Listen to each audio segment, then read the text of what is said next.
Thank you for having us tonight. I would like to know, a few weeks ago you talked about there's only you that counts. How does this relate to connection to others and to the matter you talked about tonight, like a moving into a certain direction? It's kind of a duality, I guess. But could you elaborate on this? On the one hand, there's only me, and there's only you, and on the other hand, there is a connection. So, first of all, let's us adjust here. It's only I. Remember? It's only I. There's only I. Not you, not me. See, this slight lingual definition here is important to adjust. So what you're referring to, probably one of the published videos, right? Where one of the discourses, perhaps from Good Sandstorf here in Germany or Mexico, where we talked about that pure subjectivity, right? That I-am-ness. I-am-ness. Aham in Sanskrit, yeah. So you can examine that yourself at any time, right now as you sit here, or at any other time, that whatever that is that you are experiencing is only with reference to yourself. And how do you know that? Because that is your experience. Right now, the words spoken being heard by you, accompanied by a variety of different sensations, audible, right, tactile, sensations and feelings that rise and accompany, maybe one predominant now because your attention goes there. But why? Why all that? Because this is happening where consciousness is completely and utterly localized. Consciousness is non-local, but right now that experience is granted there, where it can be experienced unique to yourself, that I-am-ness. There's no other that is experiencing that. You may be sitting next to someone right now or in the next moment who are the dearest person to you, the nearest, the most intimate. But this does not for an iota make that what you experience into a possibility of a shared experience. It's only your experience. We may prefer, and we often would like to hope that that meal we share, oh, this is delicious, right? That cardamom, oh, that, Sri Lankan cinnamon sticks there in the rice. Like, isn't that delicious, darling? Yes, I'm with you, right? It's still your own unique experience. True to the senses, true to all the gamut of experiences. So only one experiencer here. This is the thing. Although that consciousness is localized now there, here, there, here, everywhere, right? At the very same time, it is not localized. So this is the paradox, and a beautiful paradox as well, that it's simultaneously everywhere, somewhere, and nowhere. You see? Everywhere, somewhere, and nowhere. Now, somewhere means with reference to that localized experience, acute experience of being here and now. Whatever that experience is then reaffirmed, reconfirmed, it's through this. This is where the importance of the senses and the body comes in. A rehabilitation of the body and the senses here are inseparable.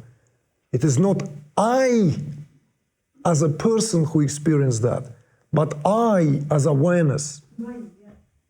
And even if that to be readjusted so as to leave no room for speculation, a person never came into being. All along, at all times, this is, see, not was, is awareness. Whether this experience is localized or completely given an utter vantage point in its fully exploded, all-pervasive state, it is still experienced by someone, but now with no reference to space-time, because space-time is what created the possibility for this so-called localized experience. Is no longer local, but I am still there. I am still there. Therefore, from the vantage point of view of this teaching, at some point I thought I would have to start saying this. There's nothing other than experience. Awareness itself is experience within itself for its own sake. So it's someone, and it somewhere, nowhere, and everywhere. So that is the very core, the very essence of pure subjectivity, or as in Kashmir Shaivism referred to, universal egoity. One can work with ego in a myriad of ways, right? As, let's say, entity which usurps our freedom. And a lot of spiritual practices, methodologies, conversations certainly are centered around that. But there are some systems, true non-dual systems, where ego is not worked from that place at all. Because ego is not seen here as an usurper, only consciousness, you see? So that supreme mantra, aham, I am, is known as supreme. So I am hungry, or I am enlightened, or I am thirsty, or I am in love, or I am son of a bitch, or I am greatest guy in the world. All these statements are true as long as they precede with that, and because they precede with that, arguments are lay asunder, you see? So that's what aham here represents. And of course, if you remember, that was given the beauty of the structural, symmetrical composition of the teaching. Ah, lovely. Ah, Shiva. Ha, Shakti. And eternal M is the world, the Ma, the manifestation, world of forms and phenomena. Aham. And that resonance of that striking of the gigantic cosmic bell is never ending. So that's the supreme understanding of one's experience, and that nothing other than that is all there is, and therefore I am the one who is experiencing it. I am one with experience. I am that experience. I am.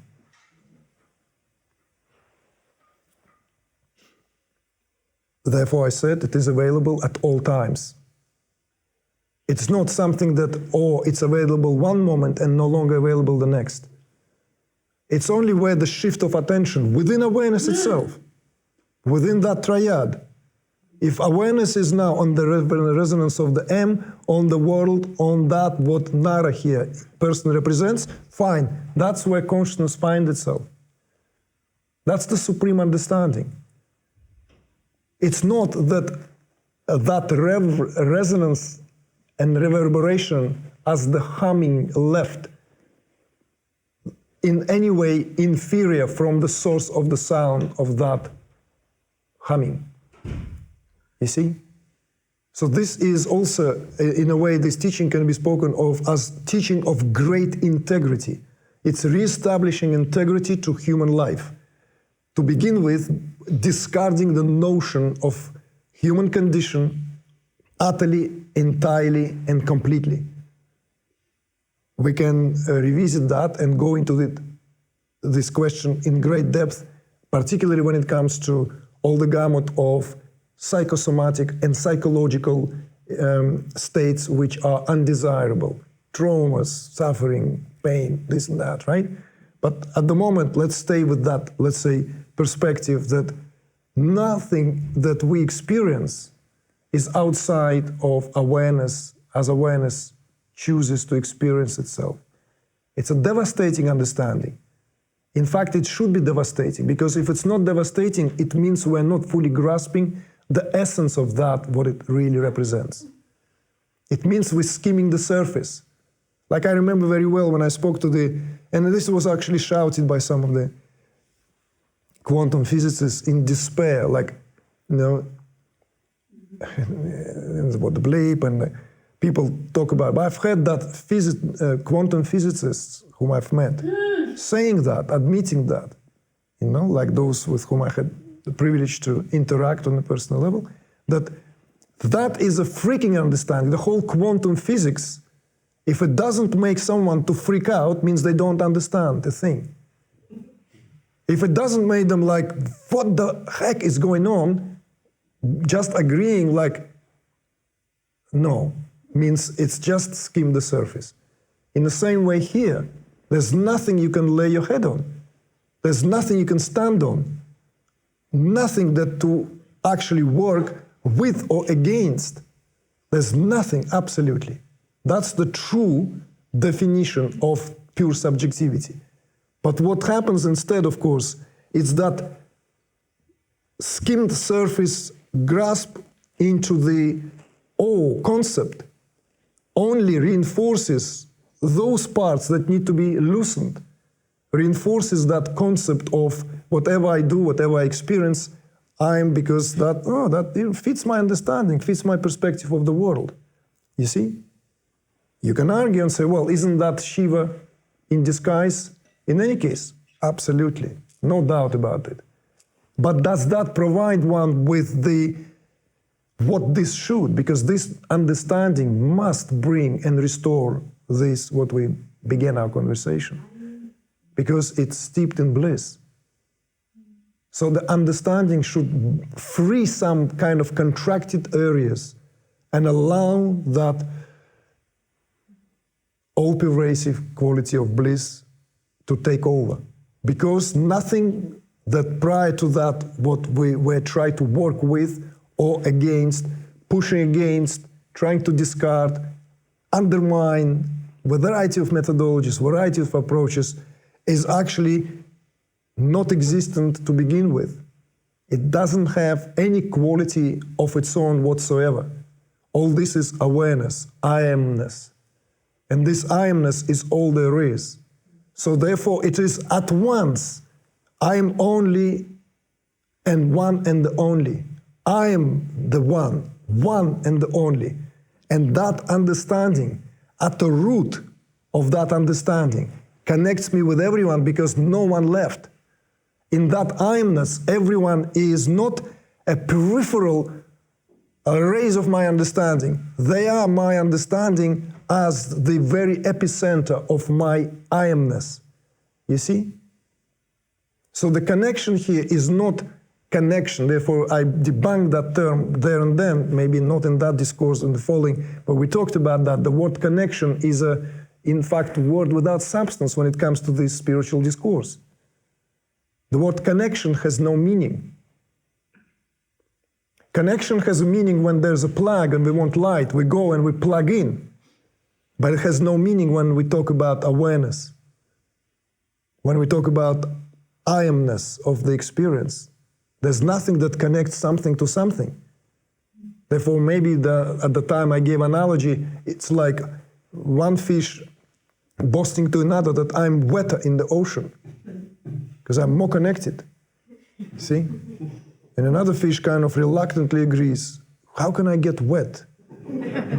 Start attending seminars, I'll give you a dress, you know, and then you get really, really soaked. So that what really how all is connected, whilst at the very same time all there is I am.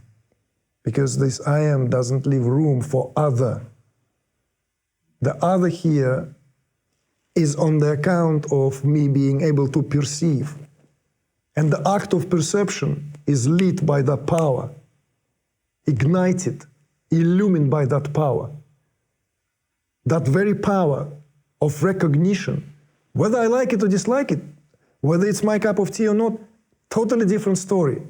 But it goes to say that any act of recognition is on the account of recognizing oneself. So we never see anyone, really. It's a concession. It's a willing concession. So as to give a little bit of rise to Shakespeare, to the Mahabharata, so give rise to something, something. This is snow. It's very different from trees covered in green buds in the early spring. That's what it gives, this acuity of experience for what it is. But there is no such thing as other, and I need to connect to other. So this is also the end. You see that whole platform which held and support, maybe scaffolding structure, all that, how do you connect? How do I relate to others? No one relates to anyone. It's a figment of our imagination. It's simply a temporal mental construct which is useful until it is no longer. We are one and the other. That's more like it. And not even we are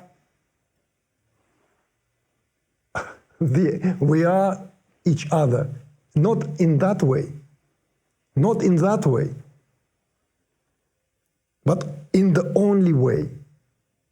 Perceptions taking place. And the fact that there is this perception is only possible because that is illumined by the power of who I am. So therefore, this is reclaiming, this is the sovereignty. This is standing as consciousness. This is entering fully into the power of your own sovereignty.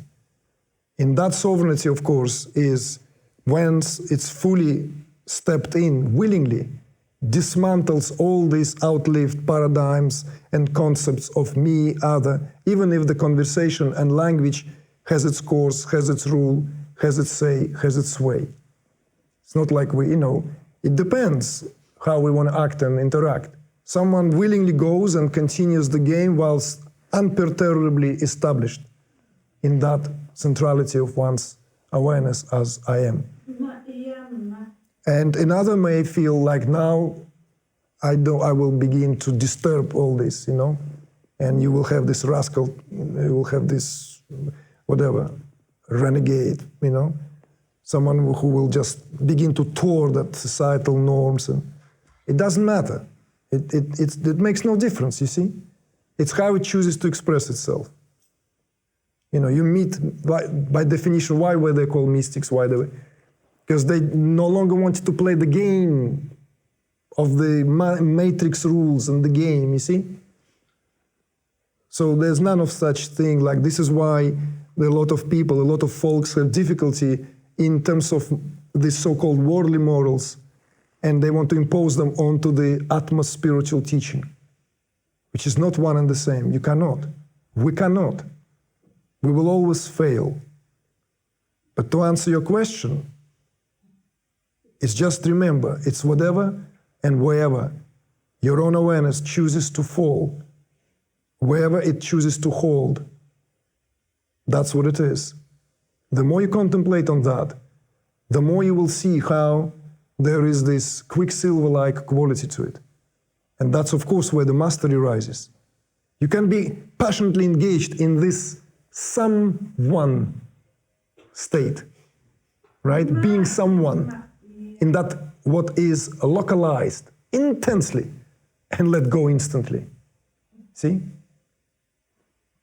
You don't have a dog in a race anymore. You no longer, as it were, you didn't put your money on it.